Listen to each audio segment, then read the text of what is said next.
Hi guys, ఇప్పుడు మనం ఉండేది ముక్కంపూడి డ్యాము. మేమేదో రోడ్ సైడ్ నుంచి వెళ్తూ ఇదేదో ప్లేస్ బాగుంది, ఫోటో దిగుదామని చెప్పి జస్ట్ లోపలికి టర్న్ తీసుకున్నాం కార్లో. బట్ తీరా ఇక్కడికి వచ్చి చూస్తే నేను చూసిన డ్యాముల్లో ఇదే బిగ్గెస్ట్ డ్యాము. ఎంత పెద్దగా ఉందంటే దగ్గర మేము తిరగలేకపోయినాము. ఒక 2 hours స్పెండ్ చేయొచ్చు. 2 ఐలాండ్లు మాత్రం ఉంటుంది, భలే ఉంటుంది. మీరే చూడండి గైస్.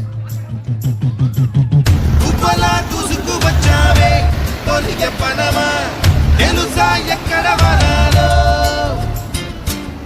డబ్బులే తీసుకువచ్చావే, ఇది సంబరమా తెలుసా ఎవరికి పాలో.